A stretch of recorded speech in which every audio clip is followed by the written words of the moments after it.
within Africa, what I see personally is a collaborative space where we can create value across multiple different sectors and across multiple different countries.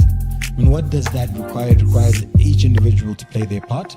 And more so than that is also for us to be able to collaborate to make sure that we are maximizing the value that exists amongst us. A lot of people founders here and a lot of developers here can attest that sometimes we build MVPs for even 4 months and 6 months, only to put it in the market and realize it's not going to work. People don't like it, it can't do anything. And then you have to build again for 6 months. Before you know it, that's 1 year. The best gift you can give to a human being is a chance. Yeah, exactly. A child that does not cry will die in the carrier. There are too many problems in the world for us not to be the solutions to them. There are too many of us pointing fingers, looking for other people to solve for things that we know innately we have a piece of the puzzle for. Think about the failures you've had in your life. Don't you learn more from failure than you do from success? I have. Absolutely, that's where the biggest lessons are. Yeah.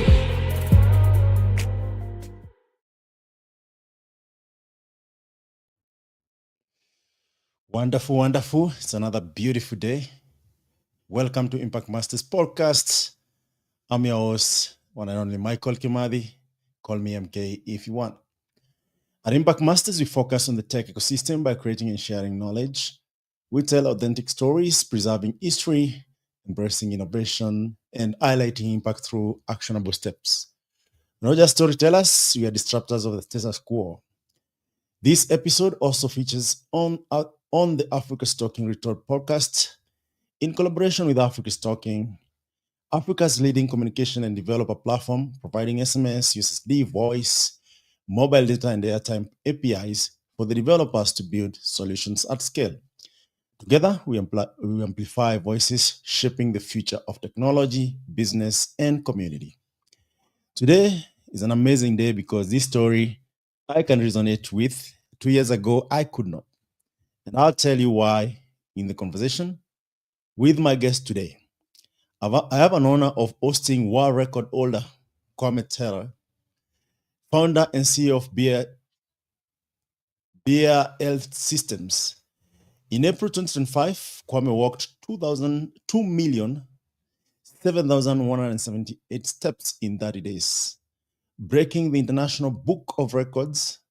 This symbolic journey across the Gulf Coast brought international attention to the launch of the bEHR Health app. With over a decade of plant-based living and mission to close the life expectancy gap in Black communities, Kwame is redefining health through culture, data, and community innovation. And whenever community is mentioned, you know where I stand with that. So without further ado, Kwame, welcome to Impact Masters. And it's an honor to have you, man. I've tried to have you twice here, and I don't know, for whatever reason, the gods of live stream and recording are not on our side. Welcome. Yeah, thanks for having me, Michael. I'm excited to have our conversation. Absolutely. So this is what is, everywhere online. But of course, there's Kwame Terra and worship Kwame Terra. We'd like to know the background of Kwame. Where did all this story start? What shaped you to be this, an epitome in the world of health? Yeah, I was born in New Orleans, Louisiana. So I guess it starts there. But I grew up in Houston, Texas. Grew up in a family of runners. So most of my siblings, I have 6 siblings. I have 5 brothers and 1 sister. And 3 of us boys and my sister were all competitive runners. Growing up, high school, my sister performed really well. Older brother performed really, really well as well. And each of us ended up being collegiate runners. And so that's essentially the foundation from I guess you could say from a childhood perspective of, what kind of started to shape my life moving forward. Our dad was relatively strict with us about what we put in our bodies. So, I stopped drinking sodas, I think, in 8th grade. So very young, 13, 14 years old. I was always the kid eating, shrimp pasta versus a hamburger when out with the team after a game or after a meet. And so, yeah, just these principles, these practices, on some level were instilled in me, you know, as much as you can instill them in a kid from a relatively young age. And when I was a senior in high school, the track and cross country coach at Xavier University, Louisiana, reached out to my dad and said that he wants to recruit me to compete there. Well, Xavier University, it's based in New Orleans, and they are a school known for sending the most undergraduate students to go on to complete medical school. The most undergraduates or Black or African-American undergraduate students to go on to complete medical school. So in a sense, Xavier produces the most Black doctors in the country out of any university. And, you know, as an 18-year-old, and you're online trying to figure out what you want to do with your life, and you just Google which professions make the most money. And then, okay, well, doctors make a good amount of money. Well, which doctor makes the most money? And so that was my, you know, as an 18-year-old kid, that was my motivation.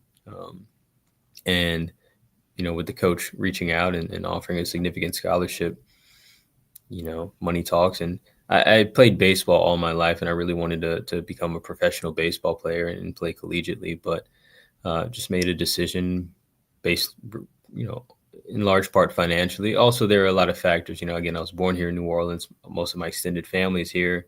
And so going to college here just made a lot of sense compared to maybe some, you know, random place throughout in the country where I could get like a D3 baseball scholarship. And, you know, sure, I'd be enjoying baseball, but would I be enjoying my experience overall? And so ultimately, that's why I decided to go to Xavier. And I was a, you know, biology pre-med major.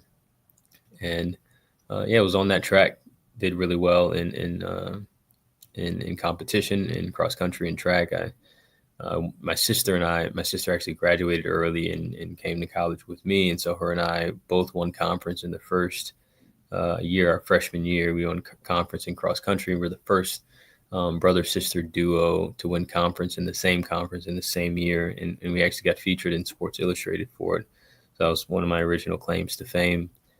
And yeah, a couple of years into undergrad, I got introduced to research and started developing an appreciation for just understanding problems from the root of the issue, as opposed to, you know, treating the problem once it's already developed, right? Treating the problem, treating the symptoms, managing the symptoms, kind of how our current healthcare model works. And I just felt like that was a more efficient approach to solving this problem, right? I did care about health issues. And again, as much as I understood about them at the time as a, you know, 19, 20-year-old, you know, freshman, sophomore in college. But what stood out to me was that we were like, the problem would never end unless we addressed the root cause. And so that shifted my focus a bit, started getting involved more so in research and behavioral neuroscience and just understanding the mind and why people do what they do and how we could get people to change their lifestyles to prevent the majority of these conditions that we deal with, right? So we, in the US, about 90% of our healthcare dollars are spent on treating preventable conditions. 90%. We spend like $4 trillion a year on healthcare in the US, and 90% of that is spent on preventable conditions, treating preventable conditions. And my goal now as a public health practitioner is to get that number as close to zero as possible. If these are things that we know we can prevent, there's plenty of data supporting that, hypertension, type 2 diabetes, many cancers, then we should prevent them, and then use the money that we have to invest in and help us develop new drugs to solve problems or health problems that we don't understand, that we can't prevent, that just pop up out of nowhere, you know? So that's, I guess you could say my moonshot public health goal, and that's outside of our work specifically with Bear Health, but that's my personal public health goal. Wow, that's amazing, Kwame. And I would like to know, like, how did your background as a runner and your wellness practices prepare you to this moment in April? Yeah, I mean, it's a really good question. I think it's spot on. So, with the challenge going after the world record for the most steps in 30 days, 2 million steps, the challenge in a sense started the year before. So with our app, we have now almost 3,000 users on the app. Users get a health score. Like when they first download the app, they get a health score. It's a number between 0 and 1,000. that represents their overall health. And then their objective is to elevate that score. And the score will change in real time depending on how you change. So if you go on a run or a walk one day, your score goes up a few points. If you get 2 or 3 hours of sleep one night, your score goes down. And then based on those changes, we make recommendations for how you can improve. Well, one of those recommendations had become walking. That's one of the most powerful recommendations that we make in the Bear Health app for people to improve their health, improve their health score, and just take, a bit more control of their life. And so last year, around April, I had the idea to raise $1 million in 30 days by completing 1 million steps in 30 days. So that was just a campaign idea. And I was talking to a mentor of mine, and he jumped on board. He said, yeah, I'll help you prepare, in a sense. And I was planning to do it in June. And so, but I had the idea in April. And so in May, his name is Dr. Eric Griggs, a mentor of mine. He did 1 million steps in 30 days, essentially mapping out the strategy, right? So how many hours do you have to walk in the morning? How many hours how many steps are you going to get throughout the day, just through your workday? And how many hours do you need to work in the evening to hit 1 million steps, which is about 33,000 steps per day, 15 miles of walking per day. And yeah, he knocked it out in 30 days in May, and he's like 54 years old. And he lost 20 pounds and got taken off his blood pressure medication in 30 days from walking. And I was so impressed by that and so inspired and moved by that, not just for myself, but for other people who, one, are trying to lose weight, who, just like everybody else, don't feel like exercising, because it's a very active process. It's a very intentional process. It requires a lot of effort. Absolutely. And a lot of people who are on medications and don't want to be on medication, but for different reasons haven't changed some aspect of their lifestyle to where they can get off of that medication, or even don't even know that that's possible. Oftentimes when they go into the doctor, and the doctor lets them know, hey, based on your condition, you're going to have to be on this medication for the rest of your life. And then that's that to them. They don't know that they can walk off their medication. They don't know that they can change their diet and not have to rely so much on the medication. And so that was just really eye-opening for me. And I ended up doing the 1 million steps in June. I didn't have a fundraising campaign tied to it, but I did the steps.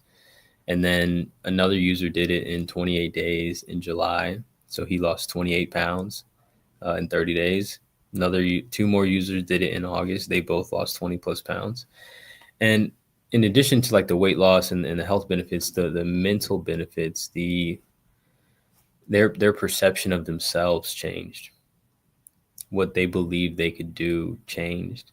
And then that translates, to other aspects of life.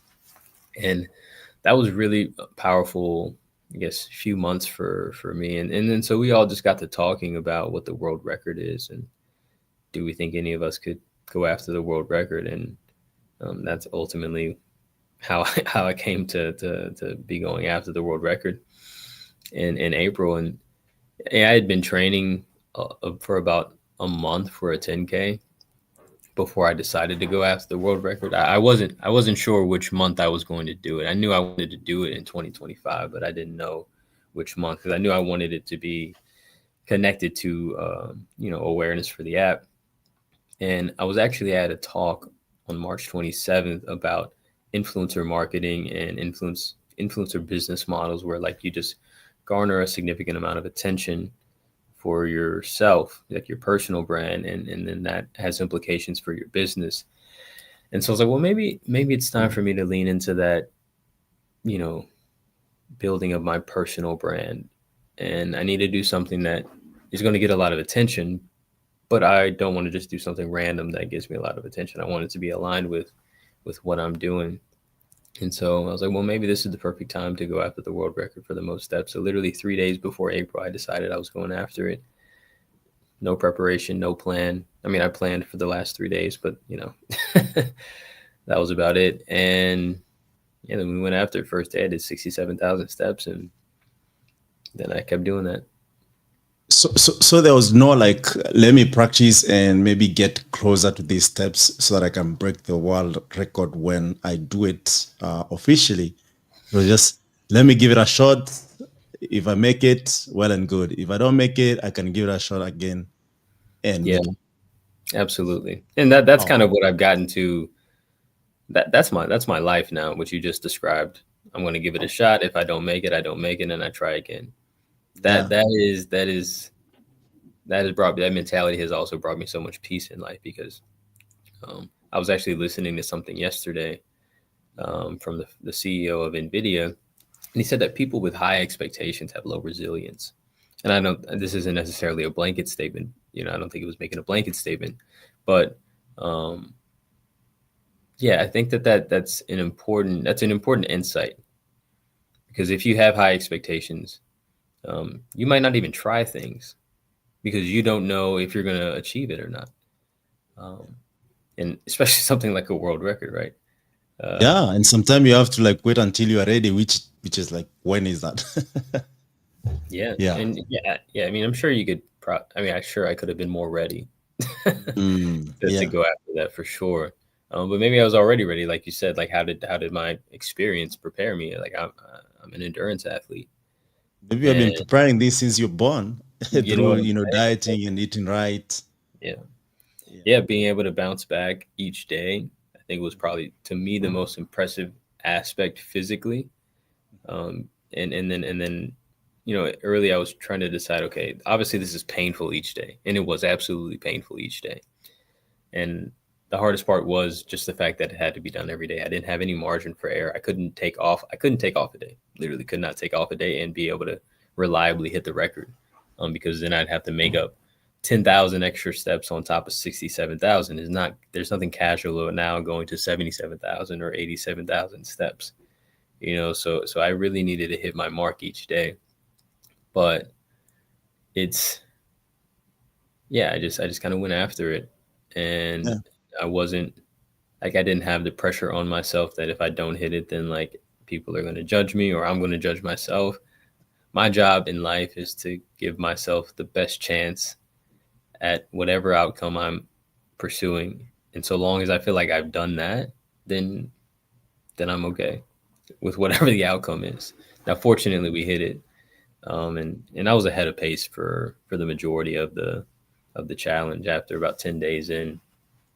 And so, yeah, that was that, man. I know it sounds kind of casual, like I just kind of knocked out a world record, but I definitely, I'm certain that is not the extent of human capacity for walking in 30 days.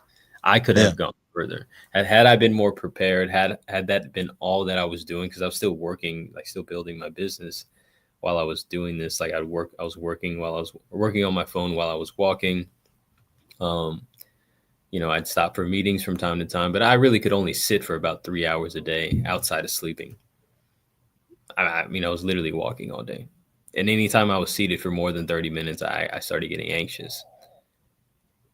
Am I going to make it? Yeah. Or am I going to sit and never stand up? But Kwame, there's something that is really paramount to this. Like, what message did you want to send out there with breaking this world record? At first, again, it was just to garner attention, to raise awareness about our mission at bEHR Health, which is to maximize health in the Black community. Just to give a quick overview, we have an app that gives you a health score, and it's kind of like a credit score for your health. And that score will change day to day, week to week, depending on how you change. And that's really what we provide to individuals. We're more or less a wellness product or service for individuals. But more importantly, all of our user data goes into what we call the Black Electronic Health Record, which is a real-time database of all of our user health insights that we use to inform and drive community health solutions. So we'll be able to see the average health score in the city of New Orleans compared to the average health score in the city of New York, and compare and contrast these, right? Maybe the health score in New York is higher than it is in New Orleans. And then we go talk to the folks in New York, see what Black people in New York are doing to be healthy despite the challenges that we face in this country, and see if our users or our members in New Orleans can benefit from those practices and beliefs, and maybe we need to modify the infrastructure in some way in New Orleans to be consistent with that, which it is in New York. And then we can see elevation in health, and we can see the impact of these interventions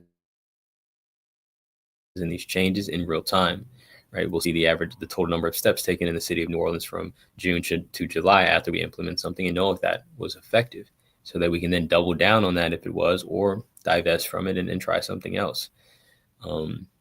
And I think the real-time aspect and the real-time nature of evaluating our data on an individual and community level is just going to be really powerful, and make people feel like they're a part of something bigger than themselves. So they're not just subscribing to a health app that they think is cool because their favorite influencer, promoted it. It's they're part of a collective mission to elevate health and maximize health in the Black community throughout the globe, and ultimately help Black people be in a position to reach their full potential. That's essentially my ultimate aim, is to help people realize their full potential.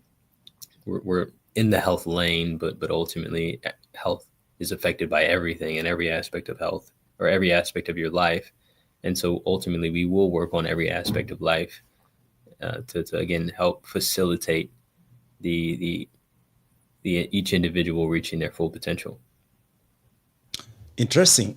And being coming from the health or being a doctor, it's kind of interesting to really focus on the preventative measures as opposed to curing or managing measures where the buck is. That's where the money is, management and all that. Mm-hmm.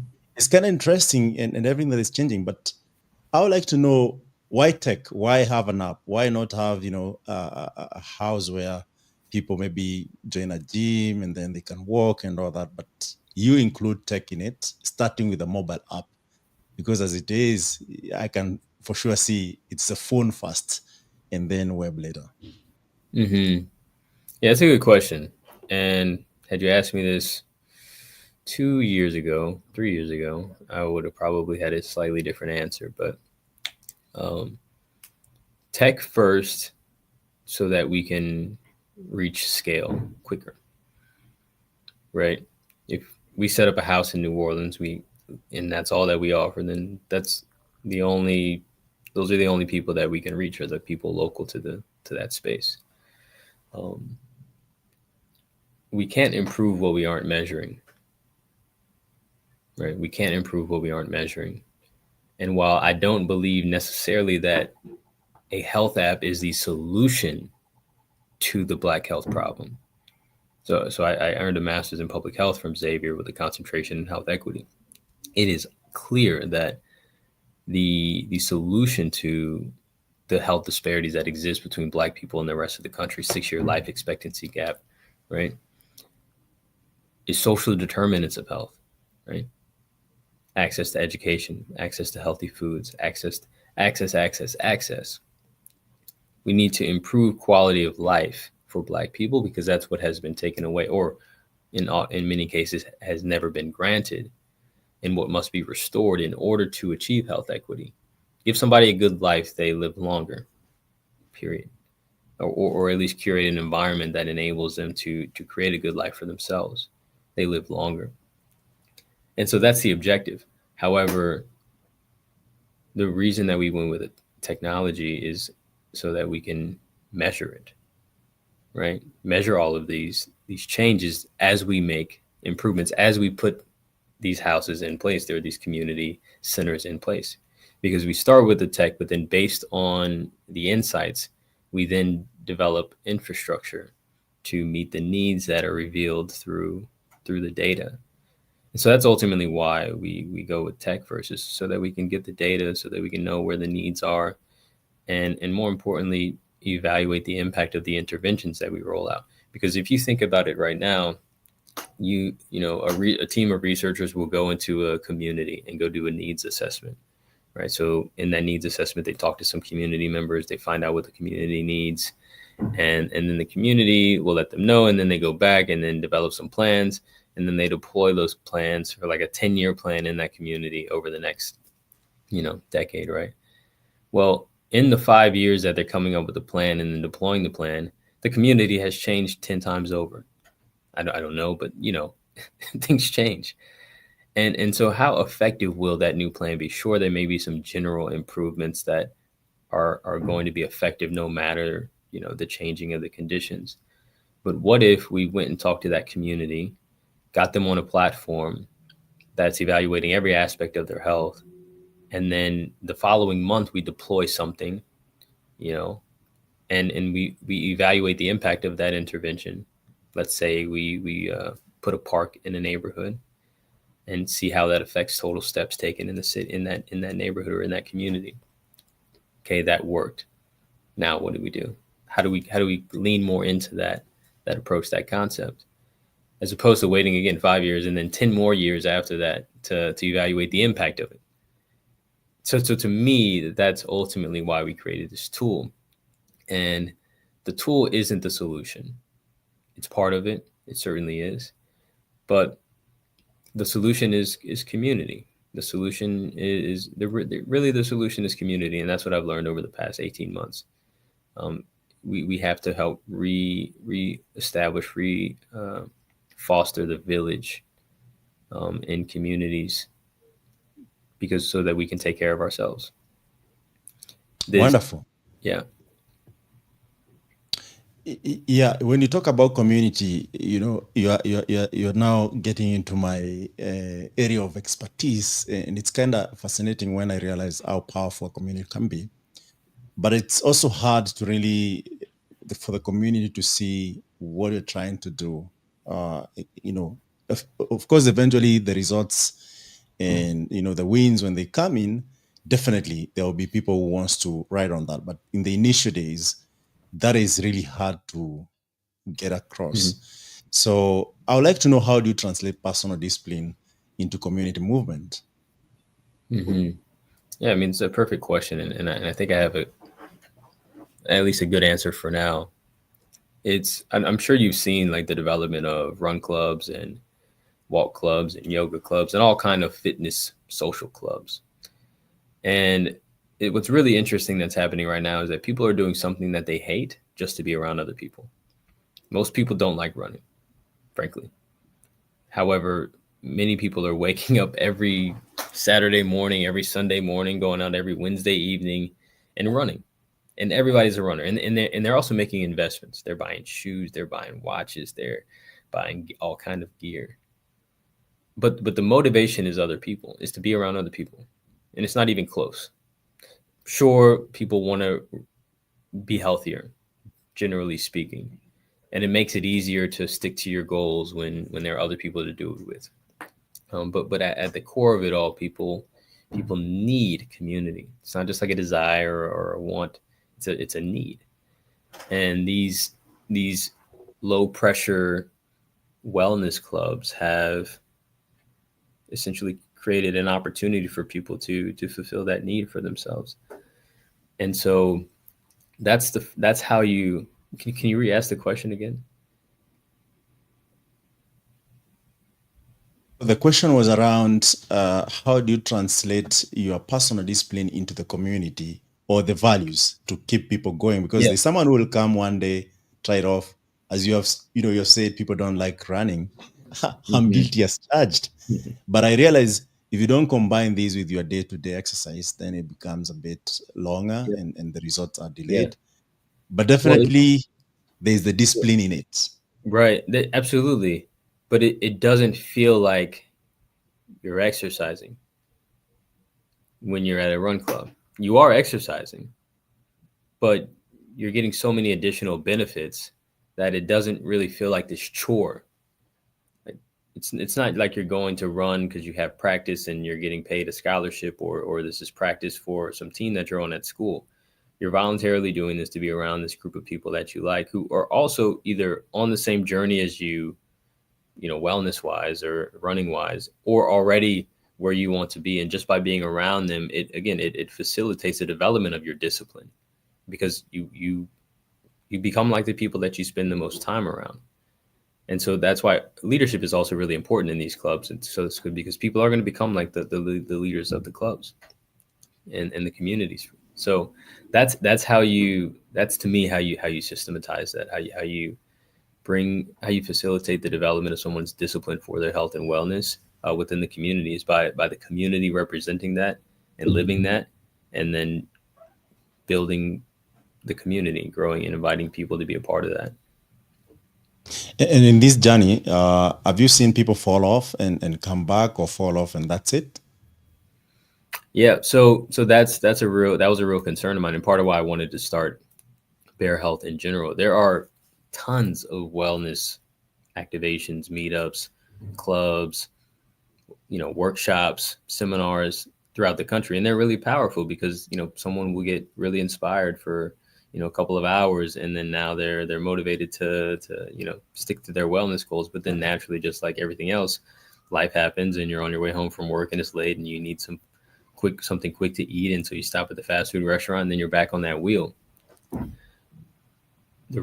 of the reasons that I started Bear Health, and another reason why we went with the app, is so that at these points of engagement, whether it's the wellness seminar, the run club meetup, or what have you, we can connect with them in a way that we can then continue to evaluate their lifestyle, right?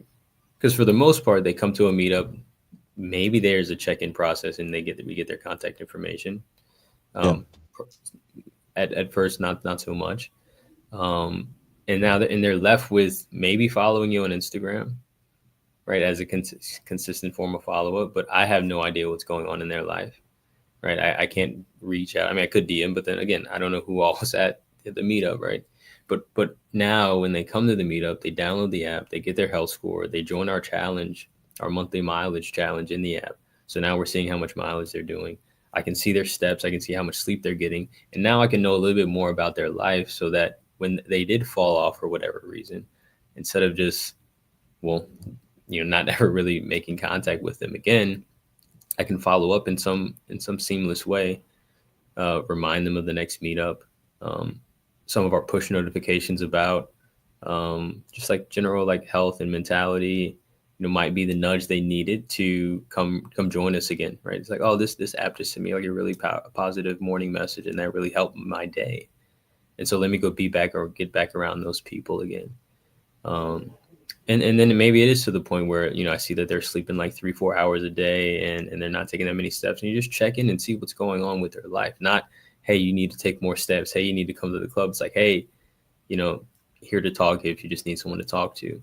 And then we go in and we find out what the problems are. The problems might not have anything to do with health. And that's really what health equity, and that's really what building a real startup is about.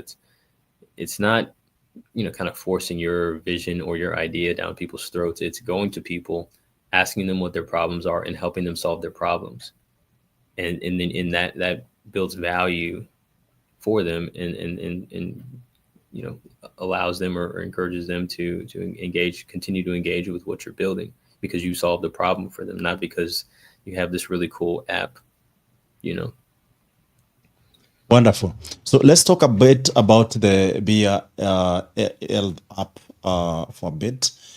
And I would like to know, like, what gap is in healthcare were you determined to close with bEHR? Because one of the key things, as you explain, this approach of community versus, capturing some of these best practices in making sure that you're avoiding certain health problems.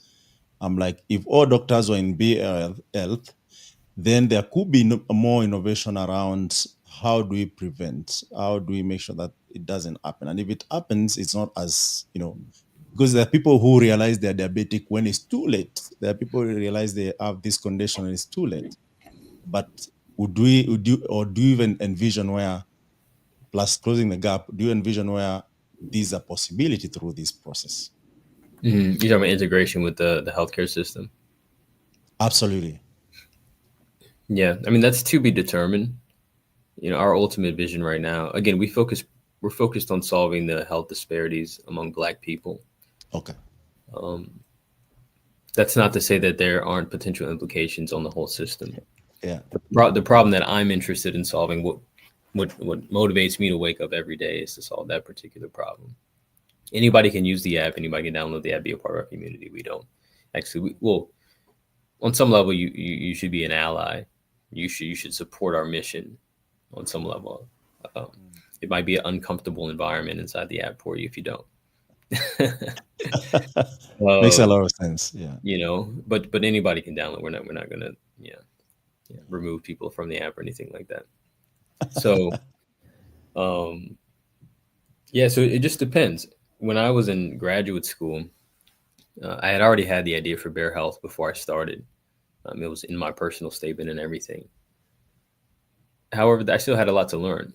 And what I learned the most, my biggest takeaway from my time in graduate school, were two things. One, that policy is the strongest lever for creating change in health, social determinants, addressing social determinants of health. And that stood out to me. And I'm really, really, really big on like efficiency. And so if there's a tool that can have the most sweeping change in the shortest period of time, then I'd prefer to use that tool, because these problems are urgent. These aren't nice to haves to me. People are dying in their 30s, 40s from heart attacks and strokes. This is an emergency every day. And so if there's a function that exists that could create sweeping change, I'm interested in it. Second thing I learned was ultimately what made me want to create our own system is that our current system, healthcare system, just system in general, just wasn't designed to solve this problem for Black people. In fact, on some level, it created it.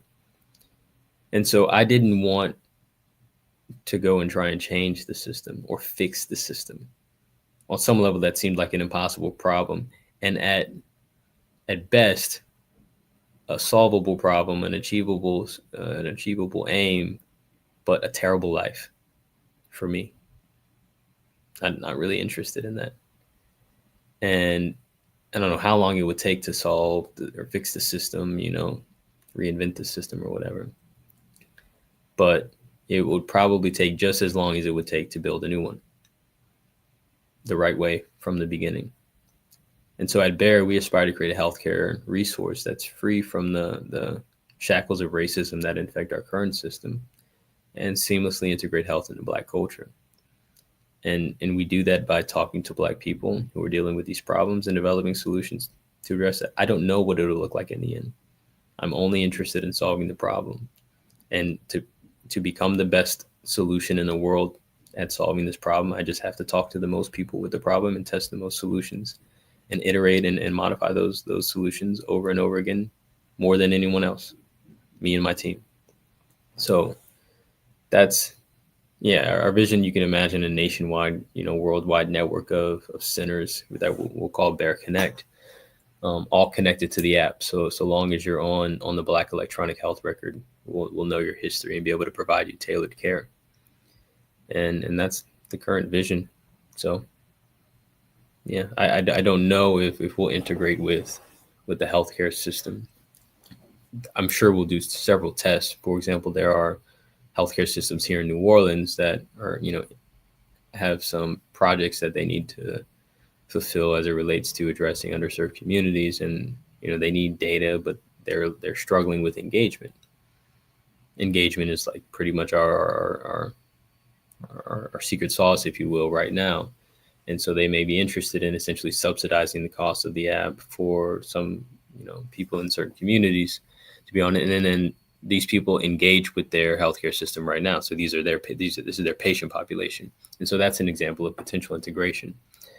Ultimately, though, I want us to have a direct relationship with our end user at all times. I don't want to be just another technology platform that, you can sign up for under your insurance. No. I don't want any of that. I want a direct relationship with our people. Absolutely. Be an intermediary that pays for it, but direct consumer relationship. Yeah. So you talk about reimagining Black health. What does that mean in practical terms?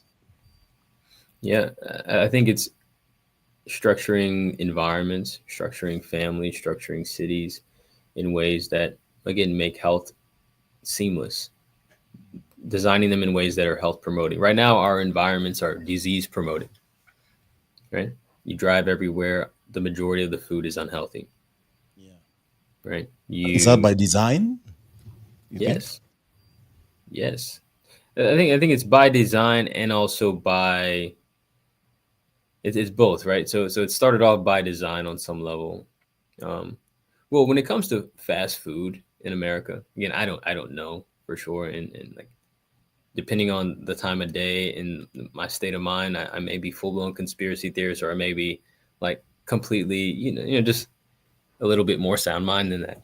Not that conspiracy theories are wrong, but so in the 1950s or so, we introduced on some level like factory farming for animals.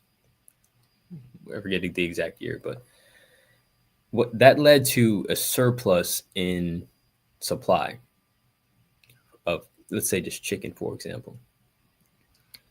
And then naturally in a capitalistic country, we need to figure out something to do with this surplus. Because previously, like on some level, we produced to meet the demand, right? There was less of this, like, just let's produce as much as we can and see what we can do with it. But once we were overproducing chicken, we had to figure out where to sell the rest of the chicken. So then we made a chicken nugget and put it over here, and then we, made this type of just chicken finger, and then so now we're creating all of these commercial products to get rid of the supply. I think that's what started it, right? I think that's what started it. And they made it really cheap, right? So those two factors, I think, led to,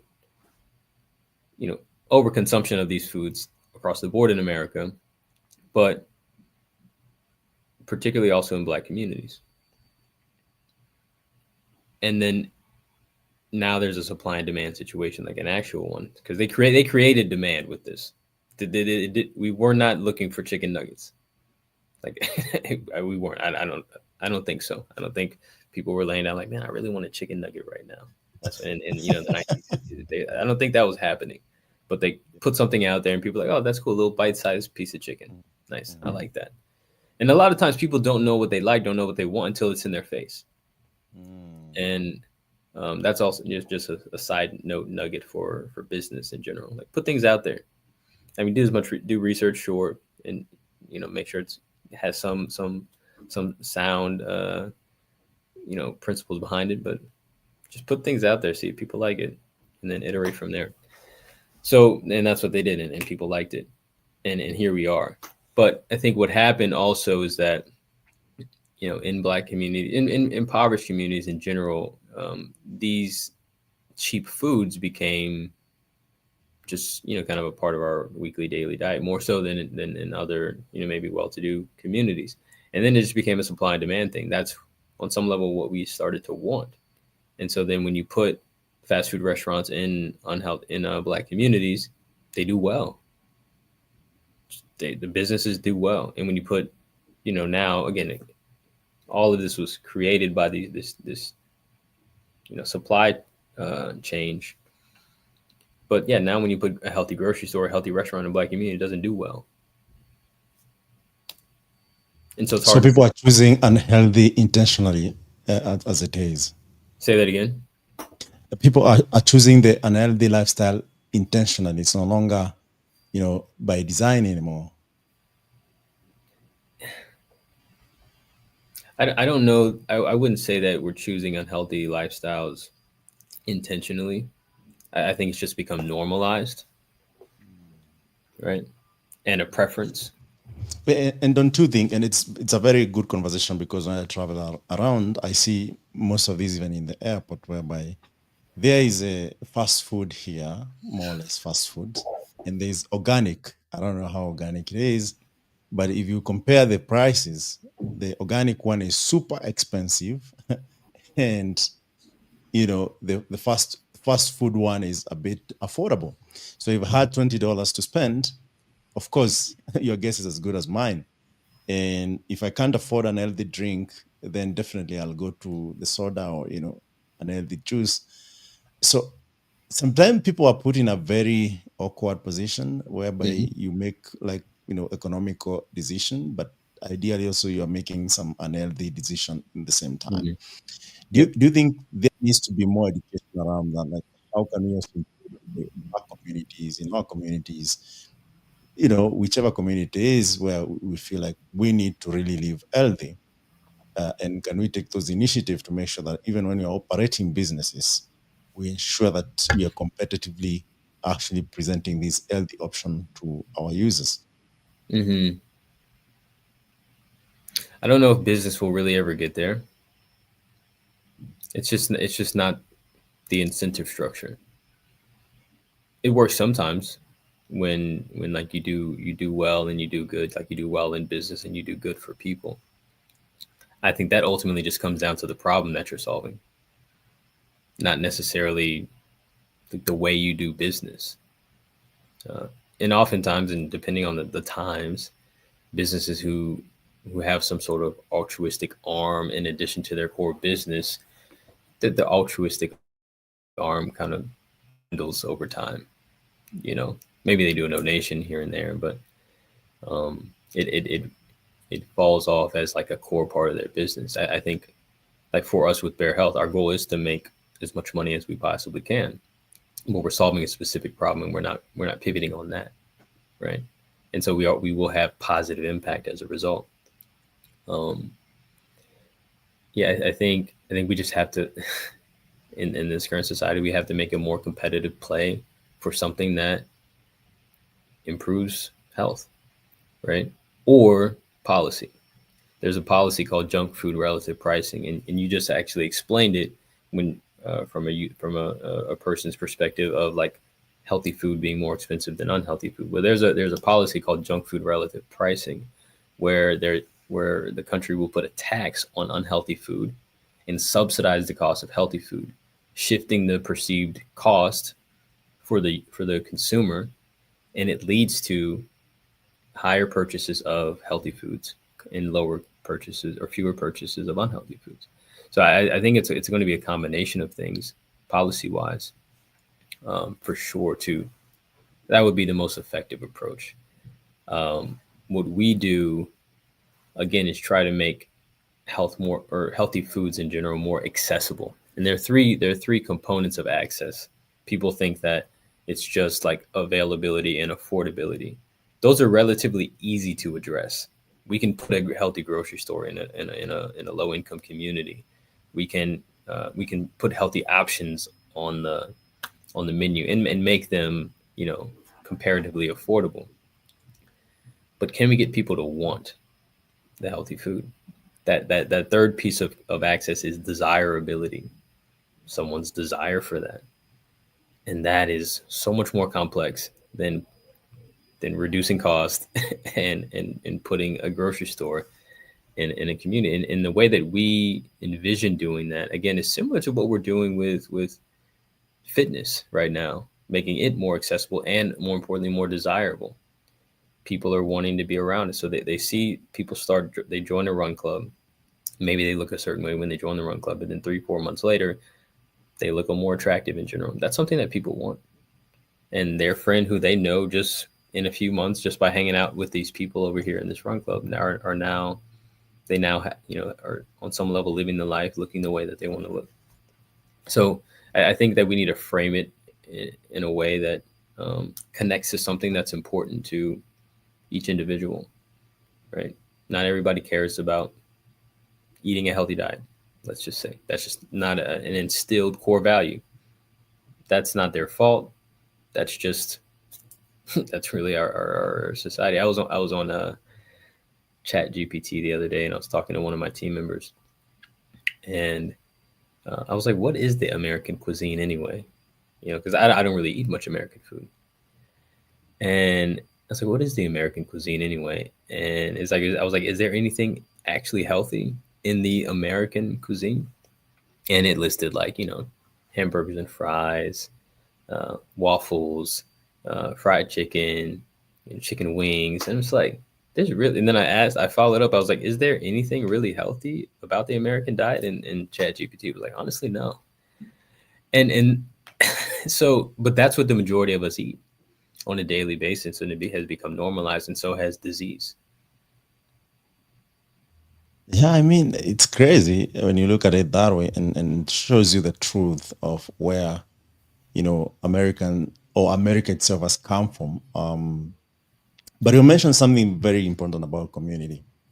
And I would like to know, why is community ownership essential in health innovation? Because ideally you can have this good innovation, but if it, the community is not in it and doesn't understand it, then it just dies the natural death of no one actually is really interested.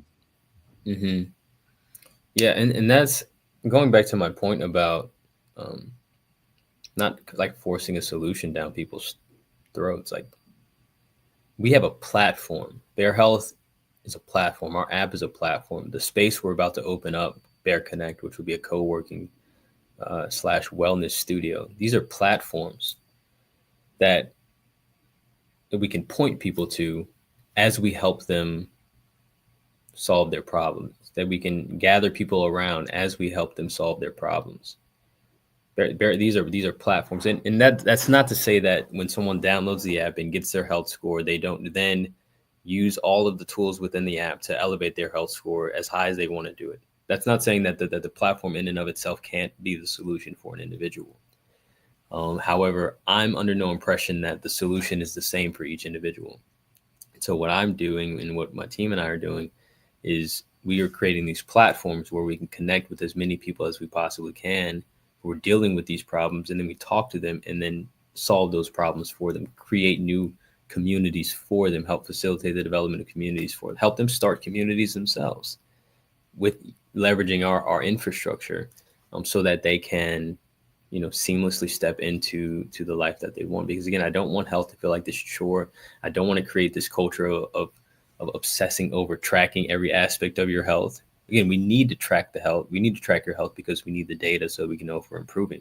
And that's why, in order to attend any meetup that we host at Bear Health, in order to come into our co-working space, you have to be a member of the app, and you have to show that when you get in. So the app is still essential, but it's not the sole solution.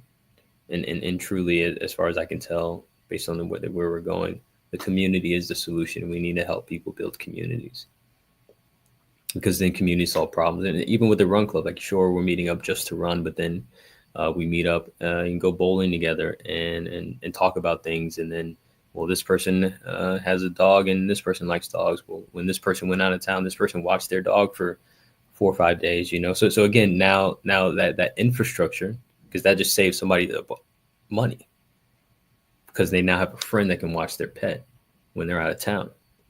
And that impacts health in ways that you just can't, that makes it difficult to measure, but we know it's a positive impact, and that's what must be established, because we have the solutions to our problems. They exist within our communities. We just need to help people connect. And that's ultimately, I think, where we will head, and where I will be moving aggressively over the next decade is in helping facilitate that. Now that we have our foundation in our technology, and building this concept of Bear Connect, co-working / wellness studio, where we just want this to be people's lives. We don't want people to, again, think that it's just like some gym they can go to, or this challenge that they predict. Like, I want this to become life for people, because it's going to be health promoting, as opposed to what is currently on offer. 100%. So let's change gear a bit and talk about innovation in public health entrepreneurship. Health, as it's innovating around it because of the control and privacy and all underlying policies around health has been really hard. You've seen people go to prison innovating around health. Definitely is not the fault of health or whatever, but because there's some underlying factor with it. So for you often describe health equity as innovation. Why is that? So that's a really good question. And again, I have an answer that I think is accurate on some level. The majority of, I guess you could say, society or improvements, right, that has improved quality of life has come by way of innovation, not just by social change, but through innovation. And in fact, the innovation drives the social change. It makes it more accessible for the policymakers. Let's take plumbing, for example. Right? Plumbing has had one of the most significant impacts on public health, out of all innovations that have existed, because plumbing led to better sanitation. Better sanitation led to less exposure to harmful bacteria and viruses and disease, and then we live longer. But that's innovation, though, right? And it had significant impact. When I think about like my personal mission, which is again to maximize human potential, it's going to be rooted in, it's going to be led by innovation, because innovation ultimately reduces cost to basic needs on some level. And again, I'm not under the impression that the general system is going to change, the capitalistic structure. I don't really think that's going to change. And there are people who don't want it to change at all, who are very powerful and have their own agency. And so not only will I have to create a new model, or not only will we have to create a new model, we'll also have to change the minds of very disagreeable people who want to protect what they have and what they build. So again, that just doesn't strike me as the most efficient approach. Not to say that we don't need people working in those areas, but I'd rather develop technology and innovate in ways that render current models and current markets obsolete. What if I can create homes and make the cost of homes in the way that people want them, $10,000 compared to $300,000, and I sell them for that? People are people are loyal to cost for the most part. Sure, quality if they have it in the budget, but people are loyal to cost. And so now I can compete because I've innovated. I've created a new technology that has made it cheaper for me to produce a product, so I can just sell it for less. And so that's really why, I didn't talk much about public health in that answer just now, but just innovation in general helps to reduce cost, or improve access to basic needs in ways that are competitive in the market and impactful in people's lives. So that's really why I connect innovation so much to public health, and like that I've brought this entrepreneurial mentality to this work, because it is important, impactful, and relatively altruistic work that I'm doing. But it I think that there's a disadvantage when we do the work through that lens, right? Through the nonprofit lens. Again, not to say that there isn't super important work being done, but you're not going to be able to compete with the powers, of the larger players that are, for every 10 people you help, they're creating disparities for another 100. So you have to figure out a way to play in the same game, but in a more impactful way, positively impactful way. And I think it's possible. Yeah, that's a wonderful look at it, because those underlying principles about entrepreneurship, regardless of what you are innovating around. But definitely with any other entrepreneurship, there are challenges that are faced. Are there challenges in innovating around health startup? Yeah, 100%. I'm a Black founder in the U.S. Less than 2% of startup capital investment goes to Black people and Black founders. So there's that, and that's real. Not that I've spent that much time trying to raise money from venture capitalists. It became clear early on that the venture capital landscape had shifted a bit. They become a bit more conservative. They are only really going to invest, at least at this stage, in consumer digital products, once they have traction on some level, right? And so early on, we didn't have our app out, and sure, now we have 3,000 users, but that's not super interesting to a venture capitalist just yet. And so, yeah, I kind of stopped pursuing that. I literally sent out maybe, 50, 60 emails the first month, January 2023, when I really first started making an effort to raise money. And, I got all no's, if they even responded. And I pivoted to applying to startup incubator and accelerator programs, which came with a lot more wraparound support, not as much money typically as an opportunity, but, $15,000 check here, $25,000 check here, early days when, in everything, we're running on a very lean business. So, those were able to sustain us, and we got access to a new network, and we got access to just education and training, and avoiding making the mistakes that most founders make on their journeys, because we're in these programs where We're being taught by current founders, former founders, CEOs of $100 million annual revenue companies. And you just learn a lot. So I've avoided a lot of mistakes. I've developed the right mentality over the past 2 years. I've been in programs at Harvard, programs here in New Orleans, Black Ambition with Pharrell Williams. It's just I've done like 12, 13 of these programs over the past 2 years. Got an additional, education, if you will, and that's been absolutely valuable. And it's come with capital, not necessarily as much as I could have got, say, from one venture capitalist, but we brought in about $500,000 in cash and in kind investments over the past 19 months, and it's my first time doing this. It was a lot of effort and ultimately rooted in the amount of activity I do. And I always really harp on that. Like, when people ask me, well, how do you get into so many programs? It looks like you get into a program all the time. And they're like, how do I get into it? I'm like, well, how many have you applied to? They're like, oh, 3. I'm like, you've applied to 3? And you feel like it doesn't work?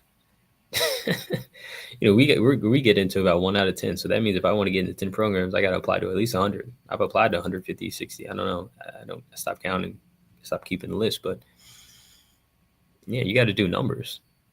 It's a numbers game. No matter how good your idea is, no matter how impactful you are.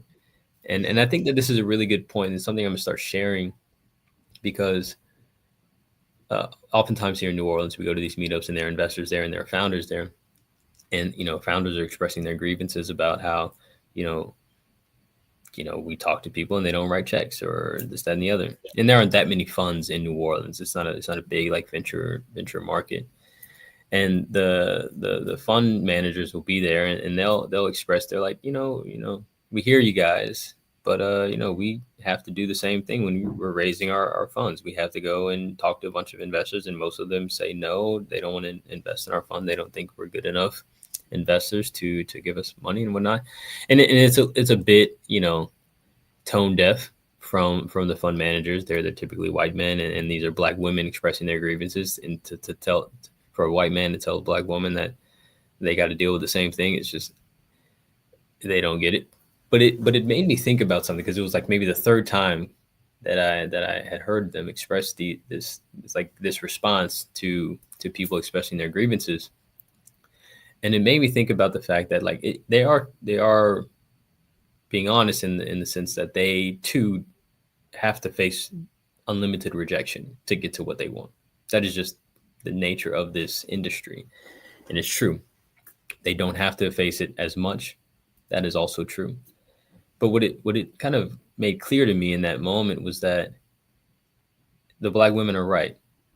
They do have to deal with the barriers, and they could try to change the barriers, change the policies, if you will, in this landscape. They could try to change the minds of these folks, or they could do more numbers. Or they could do more absolutely. Yeah, absolutely. It's what I would like to potentially map out for people. It's like maybe for a white man, they have to talk to 100 investors to get one. Mm-hmm. Let's say. As a Black person, you might have to talk to 1,000. To get one. And I think if people just knew that going in, then it would be we'd spend less time going back and forth expressing grievances with the model, because you're right, but you have two options. You could try to change the minds and have people make an investment that they don't even necessarily feel 100% about. You want people to make 100% investments in you. Not because they feel like they're doing the right thing for the sake of society, but you want them to do it because they believe in your business. And it might just mean that you have to talk to 1,000 to find that 2,000. It doesn't matter. There are millions of investors in the world, and you might have to talk to 2,000 of them to get one.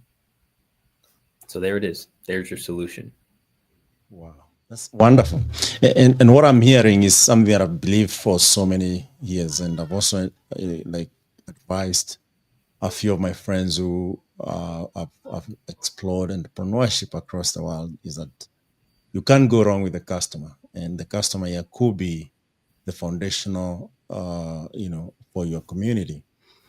how do you balance scale? Because at the end of the day, you need that investor, you need the community, and also you need your solution to go out there with the community trust and integrity, because a community that is not built on trust and integrity falls apart eventually.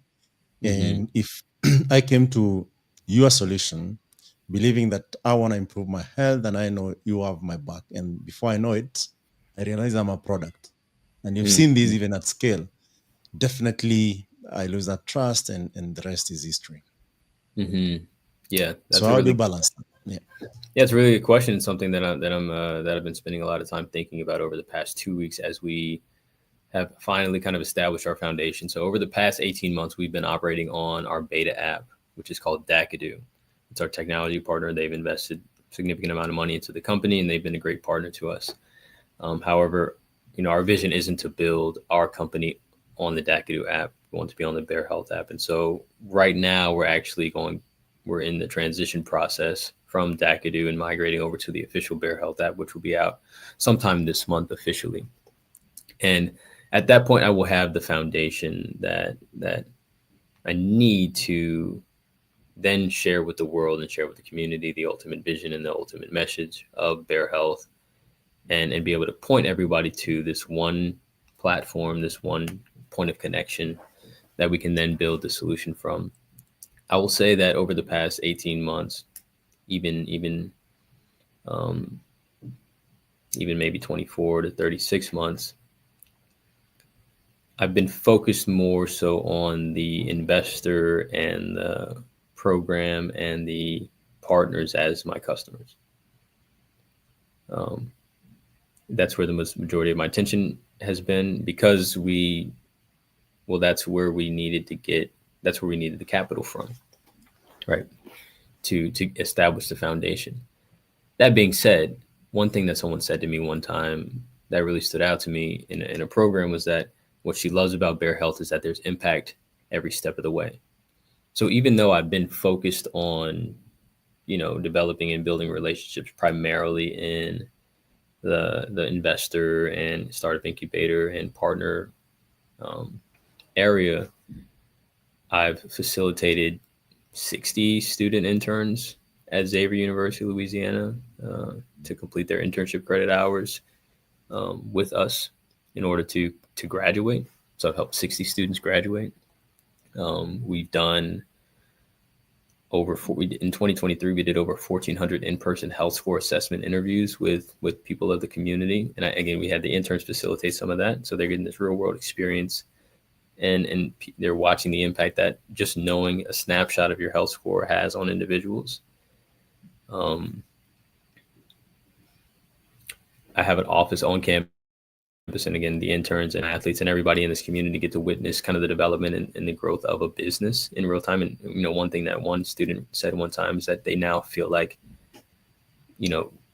significant success is more attainable. And so I think that on some level, even though my focus hasn't been as much on the community as it will be moving forward, since I've maintained kind of this open door to me and for people they can come in, students come in here, they'll take a nap here, students come in here and just ask me questions about life.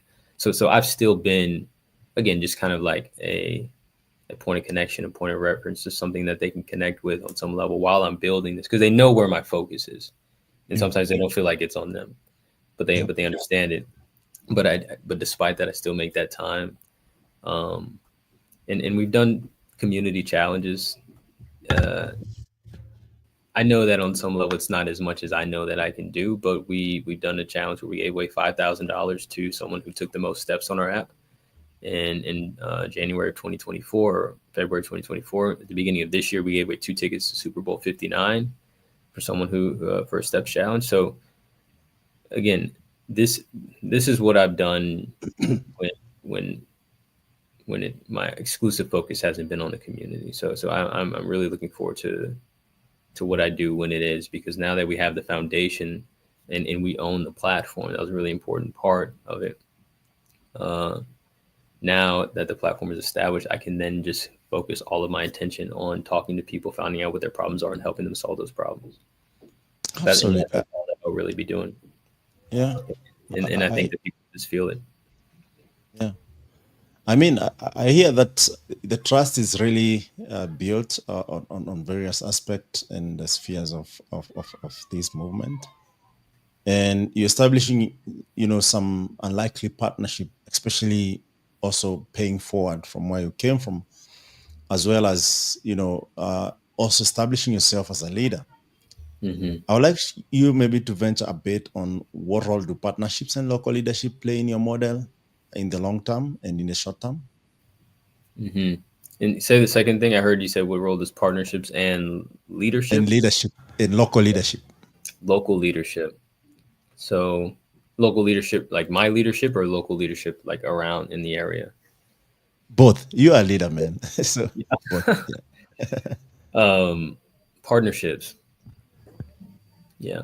Our technology partnership with Dakadu has been, it's been informative. It's been absolutely foundational. It's been informative in the sense because, when you hear about like success stories, you're just like, wow, that was really impressive that they did that. And you're kind of focused on the individual, or the individual team that achieved that, particular, success. But have you ever watched like the startup movies, like the Uber or the Spotify? Like, you've watched these movies. Yeah. What you learn there is that there is always someone or a few people in there taking a chance on the founder. Yeah. The founder isn't just, now that doesn't mean that the founder has to have conviction in order for that person to take a chance. But somebody took a chance. Somebody bet on them. The Uber first investor bankrolled them for so long, Yeah. millions of dollars, paid off, but millions of dollars. Spotify, same thing, had a guy. Now but you have to be on some level in it. A talented person, a smart person, and most importantly, like just an ambitious person who's clearly not going to give up. And on some level, in our early days, I feel like Dakadu has been that partner to us, because if you just looked at our not cash flow, we're pretty much pre-revenue. We don't generate cash or revenue just yet. But just like fundraising and things like that, we shouldn't have all that we have if we had to have the money to get it. And so, yeah, they've been a great. That's what partnership has given me an opportunity. Partnership has given me a chance that I didn't necessarily, that I wouldn't have had it on my own necessarily. So that's one thing that partnership has done. Partnership has also taught me a lot about partnership and collaboration, and working with people, and balancing egos, and it's a really difficult thing to do. And I haven't. I've been slow to build a team because, in part because of that, in part also because we just don't have the cash to fund a team just yet. But yeah, that's been a challenge as well, to learn to work with other people. It's hard, especially when people aren't completely sold out on what's happening here, or don't completely understand it, because I haven't gotten as good as I need to get at communicating the message of what we're trying to achieve, and the value of that, and the value that has for their organization, the potential value that has for their organization. So it's taught me a lot about, the pace at which I should, bring on team members and partnerships and things like that. And when they're absolutely needed, because speed is really important when it comes to the success of a business, especially early stage. Like, you need to be able to move fast, make decisions quickly. And the more people involved, the slower decisions are made. And two heads are better than one. I believe that, based on my experience. I've seen that, to come up with the right decision, but it typically slows things down. And so it's taught me, one, to like get to the point, see if I can get to the foundation on my own, to where I have the system set up on my own, so that I don't have to worry as much about the direction until the system is set up to where I want unlimited amounts of directions to emerge from the community. I want people to build communities here, the ones that they feel like are needed. But the foundation is established in the way that I originally envisioned. And so, yeah, it's taught me a lot. And then local leadership, I haven't engaged too much with local leadership beyond my mentor I mentioned earlier, Dr. Eric Griggs, who did the 1 million steps. And that's another point of impact, again, that we've made. We've helped people walk down or off their medications in a month, and that has inspired others to do the same. There's a 64-year-old woman who did 1 million steps 2 months in a row over the summer here in New Orleans, and she's 64, 65, and I met her for the first time. And that's another crazy part about all this. Like, these are people I'm impacting, people I had never even met or seen in person. And she came to our release party the other day, and I was just so taken aback by how fit she looked at 65 years old. And everybody noticed it. And again, she's kind of like this popular person in the app because she's always at the top of the leaderboard in the steps challenges. And so I walked her up to some of my run club friends. Again, we're in our 30s, she's in 65, and they're like, "Wait, you're Sharon? Sharon, come sit down. We got to talk to you. How you be getting all them steps?" So how valuable was that moment for her, right? This individual who's, on their own health journey, just competing within the community, never met any of these people, but like, these people talk about her all the time, and that's, again, that's not something I had to do. That's not something I was like, "Hey guys, y'all need to make sure you go, root Sharon on and boost her up." Like, it just happened because that's, again, the culture that has been created. But yeah, local leadership, I haven't really engaged with much. Again, I've been waiting until I have my foundation to really, really lean all the way in, because it's messaging is important, and people are, engaging with and evaluating a lot of things all the time. And if I come to you and say, "Hey, I have this health app, but right now it's over here on the Dakadoo app. Our vision is this, but eventually we're going to have the Bear Health app." It's just like, okay, wait, let me just wait till I have my foundation of the Bear Health app, and then communicate my clear, singular message, which is, ultimately to inspire people. And that was my biggest learning from the 2 million steps. My original goal was to raise awareness about what we're doing, but I ended up inspiring people in ways that I didn't expect. And when I think about the word inspiration, and I think about what's important for longevity, the desire to live is the root of longevity. And so if I can create that in people, we can leverage that motivation for them to do anything, take 1 million steps in a month, to lose 20 pounds. We didn't pay those people to do that.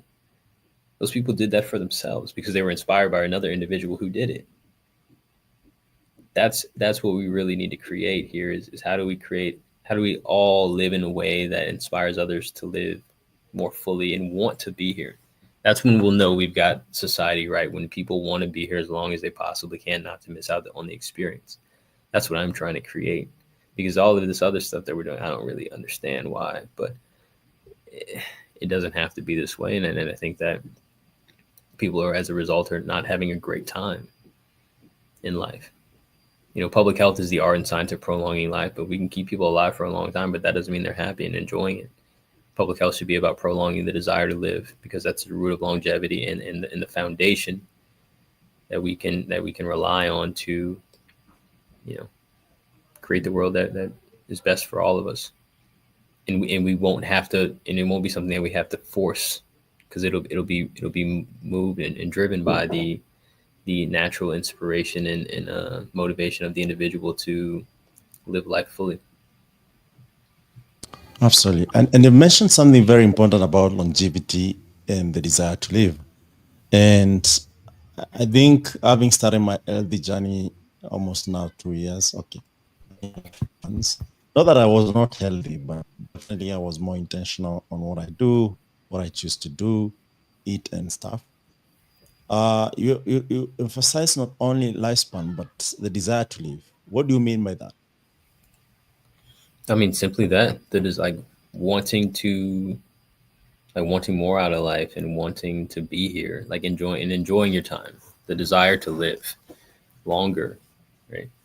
I hear it often where, people don't necessarily like, care if they live into their 60s or 70s and things like that. I feel like I'll have had good enough of time by then. I don't feel like being old, but we, and I hope it comes to me as I'm speaking.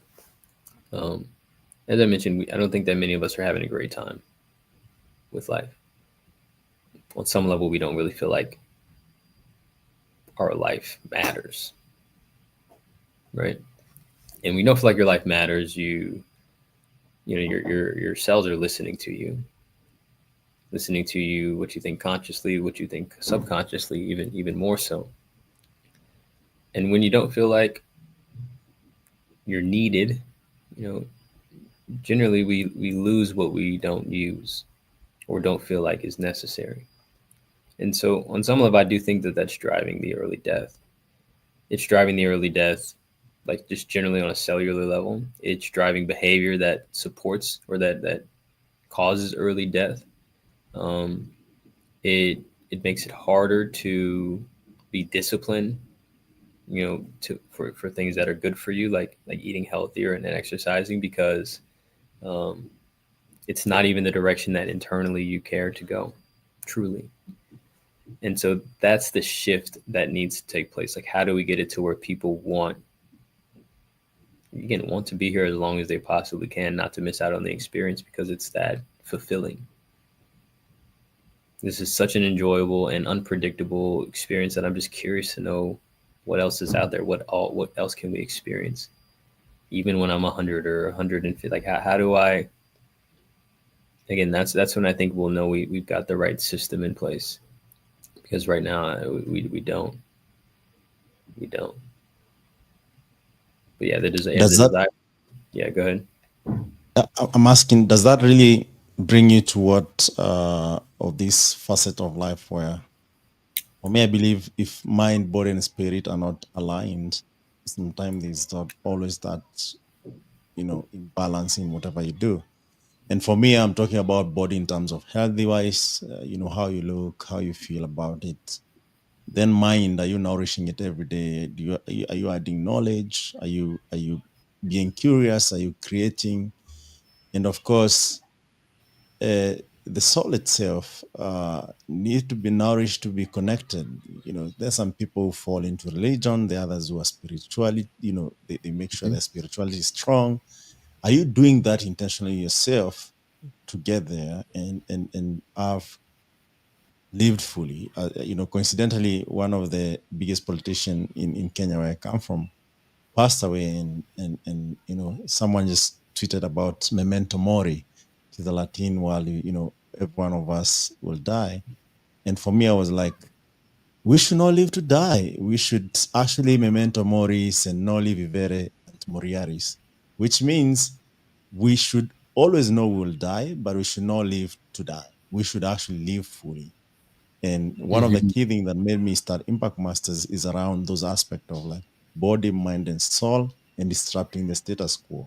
Because if you spend so much time in the wrong stuff, you think that's the right stuff eventually, psychologically. But why I love what you do is because some of that actually takes you away from that cycle of normalizing what is not working and what will not work for you eventually. So I don't know, man. Things like meditation, walking, personal rituals that form discipline, do they contribute, and how do you use them as Kwame to really get to this momentum of like, I wake up maybe 100%. Like, I have a friend who told me, I'm pushing 65 now and I'm aiming for 80, and he's so excited about it. But for me, I'm at 15, That is, and I'm yeah. like, I want to talk to him, because I want to know that mentality. yeah, Because again, I don't know what it's like to be 65 and feel like I'm in my last years and on my way out. I don't know what that feels like, and I don't know how to. I can't just say, oh, you should just want to be here until 100. Like I can't just say that and really feel like I have any insight. My grandfather, he's 87, and he's trying to get to 100 himself, and that's so cool. But again, that's just one person. So I'd love to talk to your friend if you can connect me. So I can just understand what people are looking forward to at that age, Yeah. How do I I'm pretty religious in the sense of like my daily practices. So I wake up in the morning and I drink some water first thing. Then I'll meditate for 5 to 10 minutes. Your mind is most fertile in the morning. So I'm really, really careful about what I do first thing in the morning. Like if I sit up, I try not to slouch because now my body is adapting. You're fertile and more impressionable in the morning. So be as you envision yourself to be in the morning in particular, because it's, in some sense, your body doesn't have as much of a guard up and you're just more impressionable in the morning. What you read in the morning, what you look at in the morning, how you feel in the morning will really have an impact on your life over time. And then I coach cross country and track here at Xavier. So go to practice at 6 a.m. and I really enjoy that. So that's a bit fulfilling for me to, one, foster community among the team. They seem to really enjoy each other. So that's always a good measure for me of like how effective I was in, providing opportunities for them to connect. We always do team dinners early on, like take them out to dinner, we went bowling, just like, extracurricular things for them to kind of like get to know each other beyond, running together. Although just running together is going to create a significant bond, because running is painful and shared suffering creates long-term lasting bonds for people. But yes, do that. Then I get to the office and again, I've simplified my life in the sense of I've simplified my priorities. About 3 years ago, I decided that all that mattered to me was my health, my business, and my family and friends on special occasions. And it's a temporary thing. It's not like I'm never gonna be involved more with my family or anything like that. It's just relationships can be challenging and can be emotionally straining, and I need to be able to focus on what I'm doing. And an emotional or a problem in a relationship can take you out for a day, right? And if I already had a relationship going into this and to be different, and since I wasn't, I decided that to again not make it a priority for right now. And honestly, like it probably was the right decision, but because it was voluntary, right? I chose my priorities. It didn't feel like I was missing something, right, that I needed. If it was a priority of mine, then yeah, I could see it distracting me, and and not feeling like I was aligned. And so then I would have sought that out in different ways. But since I knew it was temporary and it was a voluntary decision, I was okay. And we get most of our positive emotion every day. We feel most aligned when we're making progress toward the valued goals that we have, whether those valued goals are subconscious or conscious. That's what makes us feel like, again, life is worth living. And when you have too many competing priorities, it's really hard to, well, one, it's really hard to know what direction to go. Right? Two, some of the priorities require a lot more effort, and you have to deal with a lot more friction to get the reward, in a sense, right? To get the fulfillment, to recognize any progress towards it. So like building a startup, right? That's a very long-tailed reward path. And the majority of your experience is going to be rejection, right? Bad, like not feeling good. And because I knew that, I try to minimize the things that I do, or at least during this window, that bring me immense joy and fulfillment with minimal effort. So that could be things like watching TV or, again, eating unhealthy foods like super often, because all I got to do is spend $15 and I can have like a whole, life's worth of positive emotions in 5 minutes, because the way that they design the food now is just like, so it tastes the receptors and everything. So I try to stay away from those things. Not to say that like I'm not a tyrant with myself in the sense that like it's not happening. Like I've watched TV over the past 3 years. I've eaten out. I've enjoyed myself over the past 3 years. Relatively special occasions like weddings, Thanksgiving, and Christmas, like holidays, bachelor parties. Like I'll do those things. I won't miss those moments. But in between that, you're probably not going to hear from me that much. But I will show up for those things. Those things are important. those are important moments that you don't get that much. You get see your parents after you leave the house, maybe twice a year. Generally, unless you live in the same, especially if you don't live in the same city. And so you don't want to miss those moments because those those are gonna be the ones that you remember over time. But making that decision made it really easy for my brain to understand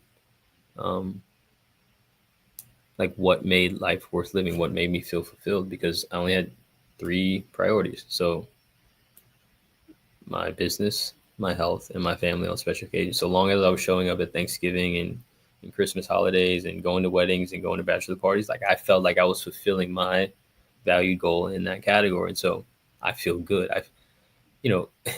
On some level, what makes you feel happy is if you are who you say you are and you do what you say you do and you live up to that, between you and you. That's really what makes you feel happy. And so it doesn't, there are, say, 8 categories of life that you should try to make sure you have something going on in, and to be balanced in some sense. But I think what supersedes that is that whatever it is that you decide, even if it doesn't incorporate all 8 of those categories, like religion and an exercise program and relationship, stuff like that, as long as it's modified in a way that you're choosing and you're living up to those things, your body receives that and accepts that and lives into that. And so then same thing with my health. Again, I don't my health even comes before my business. The first thing I schedule is my sleep before anything else. And my sleep is above me. It's not like a healthy practice that I desire. It's like that's like it's above me. And it's in a similar sense that we put God and things like that. It's it's non-negotiable in a sense, but I think it's even above a non-negotiable. It's just I'm loyal to my sleep. I answer to my sleep, and then, I eat a whole food plant-based diet. I exercise. And so all those things, I can't be running this company and be unhealthy. That's just not going to happen. It doesn't make sense. Literally doesn't make sense. Different business maybe, but definitely doesn't make sense at all here. And then with the business, again, a very, very long-tailed reward. And I did something early on where I disconnected myself from the outcome. And I think it was probably the smartest thing that I've done so far. I disconnected my activity from the outcome, right? I know that the activity of applying to programs, applying to investment funds, doing content and, promoting what we do, these things do lead to the outcome that I desire.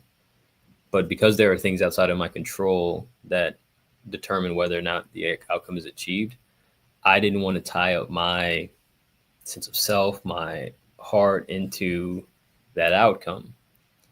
Because again, there's still something outside of my control that could determine or affect the likelihood of that. And so what I was able to do is connect I felt like a success when I did an activity that I knew gave me a chance at the outcome. Because I view my job, I view all of our jobs and anything that we're pursuing as being to give ourselves the best chance at achieving that outcome, not necessarily to achieve that outcome. How do we give ourselves the best chance? How do we do enough work? How do we develop ourselves enough to give ourselves the best chance at achieving that outcome? And I think you can sleep well at night so long as you do that. As long as you've given it your best on all fronts, develop yourself as much as you can, put in as much effort without compromising your health and compromising your relationships to too much of a degree. And that's why similarly I go after this world record, not worrying about whether or not I'm going to get up and walk 67,000 steps today. I'm going to do that. Am I going to hit 2 million steps in 30 days? We will see in 30 days. Yeah. And this actually brings me to, as we come to the tail end of this conversation, of course, you achieved the world record. It's, that's done. I would like to know how you sustain momentum and purpose. And this actually brings me to what is behind you, the 2 million. I can see there, Kwame birthday countdown. I don't know if now this is the next, thing for bucket list and really get it done or even beyond. Yeah. Yeah, I mean, what you're going to see from me over the next year, I guess you could say, is really like leaning into inspiring people with who I am and how I live and what I do. I think the challenge taught me a lot. I've been on 40 podcasts now since then. I'd been on, I don't know, three in life before then. That's a pretty important signal, for the power of that and the impact that had on people. And again, I wasn't even thinking about the inspirational piece, but I'm so glad that it happened because again, it is what I am trying to achieve. So I'll come up with more challenges that get people excited about life that are aligned with health. One of our next challenges is going to be to reach the moon. So Bear Health is officially launching, and we'll have our official launch event in April of next year. But we're going to try to rally enough people on our app to cover enough distance to reach the moon on in April of next year. And we may do it for the entire month, and that may be a more fun way to do it and a more achievable way to do it. Would love to do it in a day, but we may do it over the course of a month. So similar to how I did the 2 million steps in 30 days, and then we'll take April to see if we as a community can reach 239,000 miles in a month. We average right now among our 3,000 users, although not everyone is active, about 16 to 20,000 miles a month. So we have to 10x that by April. So that may be our objective. Like that's going to be our objective for the launch of Bear, because the Bear Health theme for this year is Bear Health to the moon. And so we'll try to cover enough distance as a community to reach the moon. Our ultimate goal of what we call the bEHRATHON, which is that event that's happening in April, is to get 1 million people moving together on the app, or in 1 month or in 1 day, what have you, ultimately. And so, yeah, I think that's my next challenge, because it was actually really interesting at the end of the 2 million steps. People, like the day of the last day, people were asking me, well, what's next? I'm like, what's next? What do you mean? What do you mean what's next? Sleep? I don't know. Like just lay down for a while. I was really confused again. And I'm not like a lot of people think I'm smart, and maybe I am intelligent in some ways, but like I just wasn't thinking about that at all. But that was clearly something important to everyone, is like what was next. And so that's actually where I came up with the idea of the bEHRATHON, like during that time while I was resting, following that challenge. And yeah, there'll be that. And I'll challenge others. I like, in some sense, turn this into like entertainment, right? So sure, I did it. I did 2 million steps.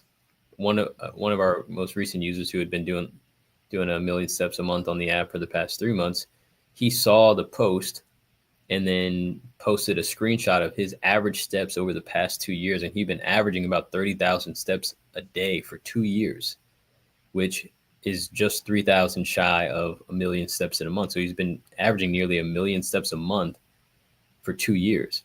And so I was like, hey, you should download the app and come compete with us in here. He's like, oh, I'm going to break your record one day. Great. So now let's have a competition.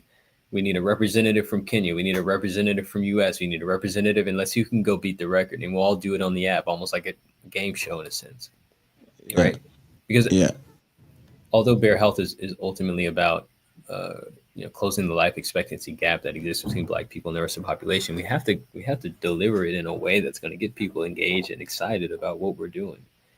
And yeah, so this won't feel like a traditional health app growth experience. We're not just gonna, harp on data and talk about all the insights and stuff you should be tracking and how many hours of sleep. Like all of that will be implied through what we do.